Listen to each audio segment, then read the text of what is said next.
오늘 말씀의 제목이 다시 대동입니다. 다시 대동. 그리고 요한복음 6장 방금 전에 읽었던 오병이어의 기적 이야기를 우리에게 주셨습니다. 오병이어의 기적 이야기는 예수님을 믿지 않는 사람들조차도 어느 정도는 좀 짐작이 되고 알 정도로 사회적으로도 또 우리 신앙 안에서 아주 익숙하고 또 아주 친숙한 이야기죠. 오병이어는 말 그대로 물고기 2마리와 보리빵, 보리떡 5개, 그걸로 5,000군 중에 함께 먹고도 12강주리가 남았다라고 하는 핵심적인 그런 스토리 플롯을 가지고 있는 기적 이야기입니다. 여튼 오병이어는 한 아이가 가지고 있던 도시락이었죠. 한 아이가 가지고 있는 식사였습니다. 이걸 가지고 그 수많은 사람들이 함께 먹고도 남았다라고 하는 그런 좀 엄청난 기적의 이야기죠. 이제 문제는 이 이야기를 2000년 전에 있었던 이 기적 이야기를 오늘 우리가 함께 읽었는데 이것이 오늘 과연 오늘 이 시대를 살아가는 우리들에게도 이 기적이 일어날 수 있을까? 이 기적 이야기는 어느 정도 선까지 우리에게 적용될 수 있는 건가? 이런 기적이 나에게도 기대될 수 있는 건가? 이것이 오늘 우리 성서가 가지고 있는 우리에게 주는 진짜 의미, 참다운 의미 아니겠습니까? 만약에 이런 신락 같은 기대, 이런 기적이 오늘 나에게도 쓰여지는 신락 같은 기대가 생겼다면 나는 어떤 종류의 기대, 또 어떤 모양의 기적을 기대할 수 있을까? 해야만 할까? 오늘 예수님이 베푼 이 기적이 오늘 내게도 하나의 의미 있는 기적, 뭔가를 설명할 수 없는, 설명이 불가능한 그런 기적이 내 안에서도 기대되어지는 그런 움직임이 있을 수 있다고 한다면 오늘 이 설교는 여러분들에게는 큰 의미가 되는 선물이 될 줄로 믿습니다. 오늘 오병이어 기적이 일어났죠. 이 기적이 진행되는 이 과정 안에서 세 가지 중요한 포인트들을 우리가 함께 짚어보면서 말씀의 은혜를 나누려고 합니다. 오늘 이 말씀 안에서 성령님의 우리가 도우심을 기적을 바라는 그런 절박한 심정으로 우리가 함께 듣고 나누기를 주의 이름으로 축복합니다. 첫 번째로는 기적의 시작이 무엇냐 이겁니다. 기적의 시작이 무엇입니까? 기적은 어디로부터 시작되느냐? 어떤 지점에서 시작되느냐 이겁니다. 물론 세상에는 인간의 언어로 설명하기 쉽지 않은 많은 기적들이 있죠. 그 기적이 오늘 본문 안에서는 그 예수님께서 베푸시는 기적인데 이 기적이 어디에서 시작했느냐 이겁니다. 이 기적이 일어났던 주변의 환경은 이렇습니다. 갈릴리, 저 북쪽의 갈릴리 호수의 중앙에 있는 벳세다라고 하는 한 마을에서 시작이 됩니다. 때는 6월절 명절이었습니다. 이 6월절 명절에는 전부 다 유대인들은 해외에 흩어졌던 교포 유대인들까지 전부 예루살렘으로 집결하는 그런 명절이죠. 이스라엘 백성에게는 1년 중에 가장 커다란 명절입니다. 예루살렘을 순례하는 게 신앙의 중요한 덕목이고 의무였죠. 그런데 이례적으로 저 남쪽에는 예루살렘에 안 가고 저 북쪽에 6월절임에도 불구하고 갈릴리 호수의 예수님의 주변에 종일 큰 무리가 있었다는 것, 이거 자체가 상당히 이례적입니다. 그것도 장정만 5,000명이니까 못 잡아도 10,000명에 가까운 인파가 예수님 주변에 종일 들판에서 갈릴리 호숫가가 바라보이는 그런 정경의 들판에서 모여서 하나님의 말씀을 들었습니다. 그날 장소를 작년 성지순례 때 우리가 성도들과 함께 가보기도 했지만 무리가 아주 정말 아름다운 들판입니다. 끝이 보이지 않는 나지막한 구름 같은 들판인데 거기에 사람들이 쭉 하고 모여 있었을 겁니다. 이 큰 무리는 해질녘까지도 그 자리를 떠나지 않았습니다. 그 시각 무렵에 예수님께서 아주 중요한 말씀을 하나 합니다. 5절이죠. 오늘 예수께서 눈을 들어 큰 무리가 자기에게로 오는 것을 보시고 빌립에게 이르시되 우리가 어디서 떡을 사서 이 사람들을 먹이겠느냐? 예수님이 이 말씀을 하셨습니다. 그러니까 질문을 하신 거죠. 우리가 어디서 떡을 사서 빵을 사서 이 사람들, 이 많은 무리들을 먹이겠느냐? 이 사람들의 입이 지금 뭐 이만저만한 숫자가 아니잖아요. 입만큼 저 사람들의 입의 숫자만큼 빵을 구해서 이 사람들이 입에 넣어줘야 되는데 어디서 그게 가능하겠느냐? 어떻게 가능하겠느냐? 이 질문을 합니다. 수요가 많은데 공급처가 지금 보이지 않습니다. 어디서 이걸 가져야 될지. 심각한 결핍입니다. 엄청난 부족이죠. 허기짐이 배고픔이 배부름보다 더 큰 소유가 될 수가 있습니다. 왜냐하면 그때에서야 우리는 기적을 베풀어 주시는 주님을 바라볼 수 있기 때문입니다. 그때서야 우리는 절박하게 내 힘, 내 능력, 내 지혜 모든 것 내려놓고 주님께 기도할 수 있기 때문입니다. 그때서야 내 삶에서도 기적이라는 것, 미라클이라고 하는 것을 믿고 그런 내 삶의 상식처럼 읽고 외우고 쓰고 믿어질 수 있기 때문입니다. 요즘은 모든 게 이게 데이터 입력하면 나옵니다. 구글에다가 그냥 키워드 입력하면 다 나옵니다. 사람들은 그 데이터를 가지고 예측하고 예견하고 살아갑니다. 그래서 일반 사람들, 우리 애들까지도 어느 정도의 데이터를 가지고 사회를 과학적으로 바라볼 수 있는 기회를 얻게 됩니다. 그런 시대에 우리가 기적이라는 것, 미라클이라고 하는 걸 기대할 수 있는 시대겠습니까? 그건 딴 나라 얘기가 되기 쉬운 그런 시대를 살고 있습니다. 사람들은 그리고 지금 코로나라고 해서 많은 결핍들, 마스크 부족하고 의료 장비 부족하고 건강 부족하고 경제 부족하고 일자리 부족하고 수없이 부족한 것들을 말하지만 정말 절대적 가난에 사람들이 부족했던 시대와 비교해 본다면 저 IT에 살고 있는 고아들과 비교해 본다면 우리는 너무 풍족한 사회의 시대 속에 살고 있는 겁니다. 뭐가 부족한 겁니까? 뭐가 결핍입니까? 뭘 못할 수 있겠습니까? 가장 큰 결핍은 내 마음속에서 주님 베풀어 주신 그런 미라클을 기대하지 못하는 데서 오는 겁니다. 사회적으로 이민자들이 어려운 시대에 살고 있습니다. 이민자들이 어떻게 새로운 길을 열 수 있느냐? 이 계산이 되진 않지만 하나님 베풀어 주신 기적을 믿는 것, 이것이 우리 사회를 밝게 새롭게 길을 열어가는 중요한 촉매 역할을 한다고 저는 믿습니다. 결핍이 주님을 바라보게 합니다. 그리고 여러분의 기적 이야기로 쓰여지게 합니다. 오늘 기적은 어디에 시작하느냐? 우리 각자의 삶의 결핍, 그 가장 큰 소유로부터 기적은 시작합니다. 두 번째, 결핍의 목적이 뭡니까? 기적의 목적이 뭡니까? 처음에 기적의 시작은 결핍으로부터 시작할 수 있다고 한다면, 두 번째, 기적의 목적이 뭐냐? 이게 세상 기적 말고 이 성경 안에 나와 있는 기적, 미라클의 목적이 뭐냐 이겁니다. 예수님께서 질문했죠. 우리가 어디서 이 빵을 사서 이 사람들로 먹게 할 수 있겠느냐라고 물어봤죠. 그때 이제 예수님이 12제자 중에 한 제자인 빌립이 대답하죠. 빌립이 대답하되 7절입니다. 각 사람으로 조금씩 받게 할지라도 200데나리온의 떡이 부족하리이다.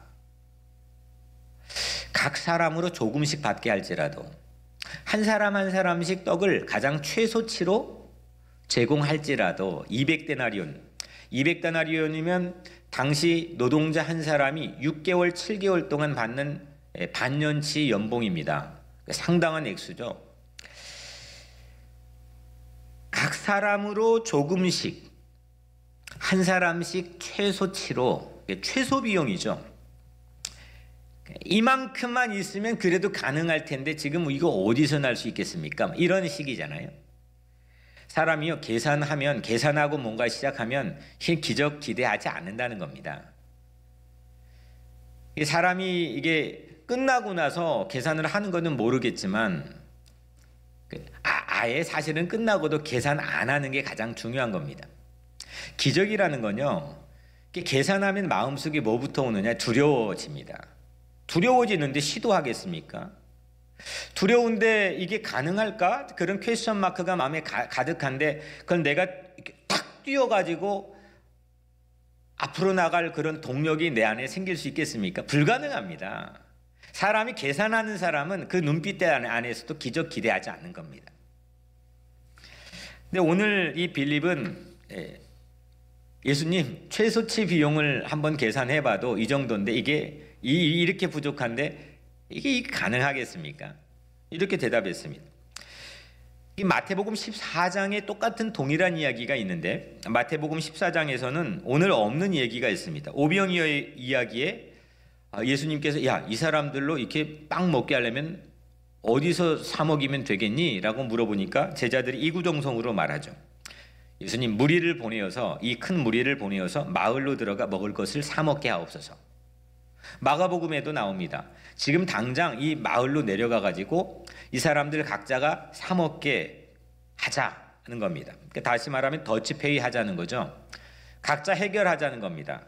가장 서양적이고 가장 쉽고 가장 합리적이고 가장 이성적인 방법입니다. 이거는 아예 기적을 못 보는 거죠. 각자 해결하자는 거니까 기적이 머릿속에 못 들어와 있는 겁니다.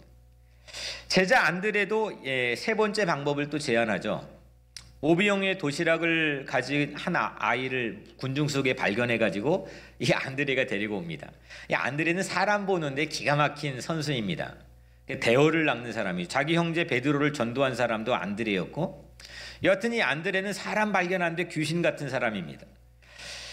근데 안드레가 예수님께 이 아이를 데려오는 장면을 보고 우리는 와 역시 안드레, 그러니까 이 오늘 오병이어의 기적이 마치 핵심이 거기에 있는 것처럼 호도하지만 절대 저는 그렇게 보지 않습니다. 왜냐하면 안드레가 이렇게 말하거든요. 9절에 그것이 이 많은 사람에게 얼마나 되겠사옵나이까. 그것이 이 많은 예수님 지금 군중들 보십시오. 끝이 보이지 않습니다. 아니 지금 예수님이 떡 좀 얼마나 있느냐 이게 찾아보라고 해서 찾아왔는데 이 아이가 가진 도시락 하나인데 이게 이 많은 사람에게 얼마 이게 입에 풀칠이라도 할 수 있겠습니까? 안 된다는 거죠. 뭐 기적의 기자도 지금 이미 접어 있는 상태입니다. 턱없이 부족한 양임을 말하고 있을 뿐입니다. 한 아이를 데리고 온 것까지는 참 대견한 일이지만 이게 오늘 오병이어의 기적이 마치 한 아이나 뭐 이 도시락이나 아니면 이걸 데리고 온 안드레나 이것이 마치 주역인 것처럼 호도하는 건 이건 잘못된 성경에 대한 관찰입니다. 안드레 역시도 기적을 기대하지 않았기 때문입니다. 큰 무리 앞에서 모두 다 뭐 지금 최소치 비용 더치페이 하자 지금 이게 지금 입에 풀칠이라도 할 수 있겠습니까? 대안이 없습니다. 이때 예수님이 보여준 하나 행동에 제 눈이 대문짝만하게 커졌습니다. 예수님이 어떤 반응을 했느냐? 저 한 번도 이 구절에 주목해 본 적이 없습니다. 오늘 이렇게 제자들이 반응을 하니까 예수님께서 이런 말씀을 하십니다. 첫 번째로 반응을 10절입니다. 이 사람들로 앉게 하라. 이 사람들로 앉게 하라 했습니다. 빌립, 안드레, 다른 대부분의 제자들과 달리 예수님은 큰 무리들에게 앉게 하라 했습니다. 앉게 하라고 하는 게 좀 색다른 모양을 특별하게 갖는다는 것을 이번에 처음 주목하게 되었습니다. 성경에 그 앉게 하라, 여러분들 가진 성경의 대부분 그럴 텐데 이 앉게 하라 그 앞에다가 자그마하게 3이라고 제 성경에 쓰여 있습니다. 아마 대부분의 성경, 한글 성경에는 그렇게 되어 있을 겁니다. 3 그리고 그 성경의 아래쪽에 보면 거기에 대한 해설이 있죠. 또 3하고 쓰여 있는데 제 성경에는 이렇게 쓰여 있습니다. 아마 동일할 겁니다. 헬은 헬라어죠. 기대어 눕게 그리고 가로 열고 유대인이 음식 먹을 때에 가지는 자세. 앉게 하라 이거는 기대어서 거의 누울 정도로 이거는 유대인들이 음식을 먹을 때 갖는 자세라는 겁니다.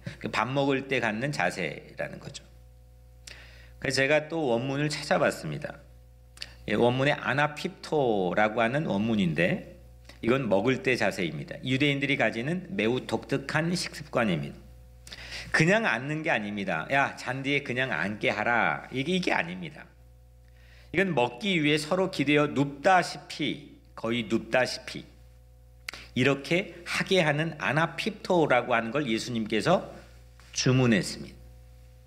그 수가 5,000명에 우리는 화들짝 놀라, 야 5,000명이 그 오병이어로 여기 이 물질의 이동 경로에 저도 그동안 주목하면서 와 이게 기적이구나 하고 우리는 주목했지만 예수님의 반응만을 놓고 보면은 오늘 말씀 안에서 이 아나핍토는 매우 중요한 키워드입니다.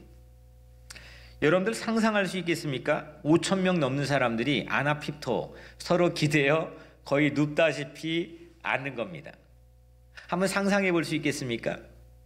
그 들판 끝이 보이지 않는 정말 제가 갔을 때는 꽃이 피는 들꽃이 피는 정말 아름다운 들판인데 그 지중해 갈릴리 호수가 연인처럼 보입니다. 거기에 바로 눈앞에 그 들판이 펼쳐져 있는데 거기에 5,000명 이상이 아나핍토 서로 기대어 눕다시피 얽혀가지고 앉아 있는 겁니다.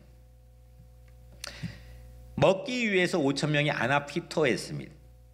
오늘 설교 제목이 다시 대동이죠. 대동. 잘 우리가 익숙하게 사용하는 말은 아니지만 클 때자 하나 될 동, 하나 될 동, 같을 동 이런 의미죠. 크게 합동하는 것, 크게 한 세력이 되는 것, 큰 세상, 이걸 우리가 대동사회, 대동세상 이런 이야기를 하죠.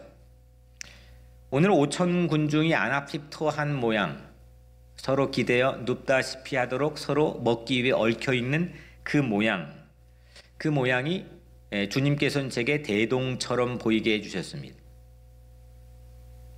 먹는데 자기만 먹지 않고 서로 얽혀있는 것, 서로 안겨있는 것처럼 서로 얽혀있는 것, 이것이 바로 오병이어 미라클의 목적입니다.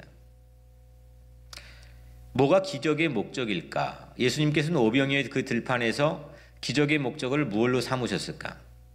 왜 그 기적을 베풀게 하셨을까? 그냥 집으로 보내면 될 텐데 왜 그거를 해질녘을 넘어서까지 그 오병이어의 기적을 군중들에게 보이셨을까? 그리고 오늘 우리에게 읽게 하는 걸까? 그들이 음식을 나누는 이 대동의 장관을 한번 이 11절에서 보면 예수께서 떡을 가져 축사하신 후에 앉아있는 자들에게 나눠주시고 물고기도 그렇게 그들의 원대로 주시니라. 저도 그랬고 그동안 이 오병이어 기적하면 대부분의 목사들이나 대부분의 이 신앙인들이 축사하시고 이 축사는 땡스기빙 들어서 감사했다는 겁니다. 적은 것 가지고 감사하는 건 대단한 거죠. 우리는 여기에만 포커스되어서 말씀을 보아왔습니다. 예수님은 정말 작은 도시락 가지고 감사했습니다. 그리고 아나핍토 서로 얽혀 기대에 앉은 자들에게 제자들을 통해서 나누게 하셨죠. 조금씩이 아니라 원대로 그들이 원하는 대로 나누게, 이게 조금씩 먹고 이제 끝내는 게 아니라 원대로 나누게 했습니다. 예수님께서 도시락 하나를 제자들에게 주었을 거고 도시락 받아서 그거 감사한 다음에 도시락 하나를 제자들 12명에게 차례차례로 줬을 거고 그 제자들은 도시락을 무리들에게 들어가서 나누었을 겁니다. 도시락 하나가 12명 제자에게 먼저 1차적으로 충분히 나누어지는 것, 이것부터가 기적이 아니겠습니까? 아니 그 하나를 어떻게 12명에게 나눕니까? 그리고 제자들은 무리 속으로 들어가 나눕니다. 12명이 5,000명에게 어떻게 나눕니까? 마가복음에 보면 50명씩 100명씩 무리를 지어 5,000명을 앉겠다고 했는데 아무리 질서 있게 앉았다고 해도 12명이 그걸 어떻게 나눕니까? 아마 그 다음날 이 날 셀 때까지 나눠도 제가 계산을 해보니까 이 나누기가 불가능합니다. 옆사람 뒷사람에게 서로 나누었을 거고 그 안에서 기적이 일어났습니다.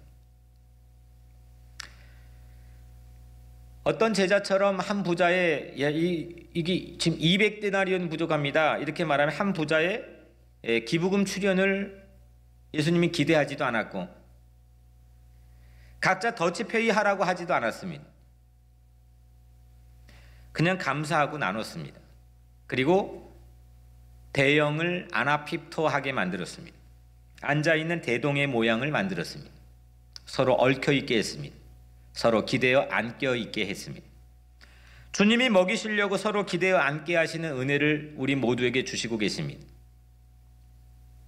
다시 대동입니다. 우리의 삶 안에서의 대동이 사라져버린다면 이 기적 대동에 대한 기적에 대한 새로운 비전이 잃어버려진다면 그거는 하나님 나라에 대한 꿈과 설렘을 잃어버리는 것과 동일합니다. 우리 목사 같은 목회자들, 또 이 교회 리더들, 그리고 우리 모든 이 말씀을 듣고 있는 성도들은, 예수 믿는 사람들은 대동 하나님 나라, 하나님이 우리 결핍을 통해서 이루어 주시는, 서로 더불어 함께 살아가는 천국 하나님 나라에 대한 꿈과 설렘을 갖게 해야 됩니다. 이것이 기적의 목적입니다. 이거는 사라지지 않습니다. 오늘 마지막 세 번째, 이 기적, 첫 번째는 뭐입니까? 기적은 어떻게 시작합니까? 무엇로 시작합니까? 결핍, 주님이 보게 하시는 결핍. 두 번째, 기적 목적은 뭡니까? 기적의 파이널 스테이션은 뭡니까? 대동입니다. 하나님 나라죠. 마지막, 그러면 기적의 열매는 뭡니까? 기적을 통해서 우리가 얻게 되는, 누리게 되는 열매는 뭡니까?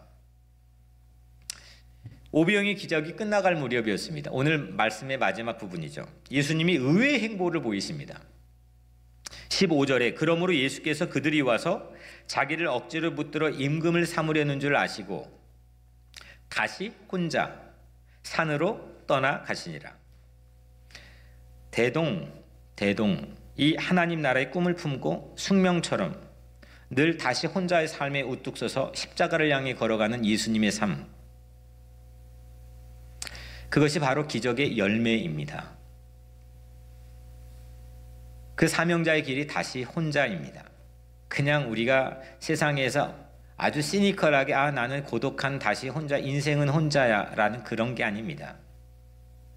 그 사명자를 보냄받은 자의 길을 걸어가는, 그 목적에서 눈을 떼지 않고 자기 삶의 본분의 사명을 다하는 그 행복한 사명자의 길이 다시 혼자입니다. 누군가의 노력까지 독차지하고 독점하려고 하는 세상 아닙니까? 아니, 세상 보면 남이 노력한 것까지 자기가 다 한 것처럼 그걸 가로채고 독차지하고 독점하려고 하는 세상 아닙니까? 뭐 광주 민주화 운동이 그런 거 아니었습니까? 그런 세상에 악이 활개치고 판을 치는 그런 세상 속에 우리는 살고 있는 거 아니겠습니까? 그런데 예수님께서는, 우리 좋으신 예수님께서는 대동의 기적, 그 엄청난 오병이의 기적에서 어떤 영광도 취하지 않았습니다. 십자가의 죽음을 향해서만 걸었습니다. 이것이 기적의 열매였습니다. 기적은 기적 자체를 위해서 있지 않습니다. 세상은 기적이 기적 자체를 위해 있을지 모르겠지만 성경에서는 기적이 기적 자체를 위해 있지는 않습니다. 기적은 다시 대동, 하나님 나라를 향한 이정표, 사인포스트일 뿐입니다. 이쪽 길로 가, 그걸 알려주는 이정표일 뿐입니다. 예수님은 오병이어를 넘어서 스스로를 이렇게 표현하시죠. 같은 장 요한복음 6장에 나는 생명의 떡이니라 이렇게 했습니다. 나는 생명의 떡이니 내게 오는 자는 결코 줄이지 아니할 터이요 나를 믿는 자는 영원히 목마르지 아니하리라. 예수님은 생명의 떡, 생명의 빵이십니다. 예수님은 영원히 줄이지 않고 목마르지 않는 하나님 나라를 위해서 다시 혼자가 되어주십니다. 나를 대신해 그 십자가에 올라가 나의 모든 삶의 고독과 문제와 외로움과 모든 죄악을 뒤집어 쓰시고 예수님께서는 다시 혼자 우리를 위해 대속의 죽음을, 희생을, 사랑을 베풀어 주십니다. 이것이 예수님의 기적의 열매입니다. 진실한 진정한 대동세상, 이 대동세상을 함께 꿈꾸는 공동체, 믿음의 공동체가 우리 교회가 되기를 주의 이름으로 축복합니다. 특별히 우리 교회만, 내 교회만, 내 가정만 이 좁은 예수 믿지 않는 사람들로 가질 수 있는 시야에 갇혀 있지 않고 내 교회를 넘어서서, 내가 살고 있는 민족을 넘어서서, 또 내 가정을 넘어서서, 내 개인의 이 자아를 넘어서서 모든 욕망을 꺾고 함께 얽혀 기대어 함께 먹을 준비가 돼 있는 이 대동의 세상을, 참다운 대동의 세상을 가슴에 품고 사명자를 보냄받은 자의 사명을 다할 수 있는 그런 여러분들 모두가 되기를 주님 이름으로 축복합니다. 사랑하는 여러분, 오병이의 기적을 살펴봤습니다. 오병이의 기적이, 이 기적이 나의 기적, 우리의 기적이 되게 합시다. 기적의 시작은 결핍이었습니다. 주님은 그 결핍을 보게 하시고 그 결핍을 통해 주님을 바라보게 하십니다. 그래서 기적이 시작되게 하십니다. 결핍이 가장 우리의 커다란 소유가 될 수 있는 이유는 예수를 향한 굶주림, 예수를 향한 허기짐을 갖게 하기 때문입니다. 예수님께서 우리를 앉게 하시는 아나핍토, 이거 대동, 서로 얽혀 기대어 눕게 하다시피 한 이 아나핍토의 모양, 대동의 모양이 기적의 목적입니다. 서로 기대어 지켜주는 나눔과 돌봄, 이것이 바로 기적의 목적이기 때문입니다. 예수는 다시 혼자였습니다. 거기가 바로 십자가의 사랑입니다. 세상은 이해할 수 없는, 세상은 설명할 수 없는 그 기적, 그게 바로 십자가이기 때문입니다. 그 사랑의 기적으로 오늘 주님은 여러분들을 초대하십니다.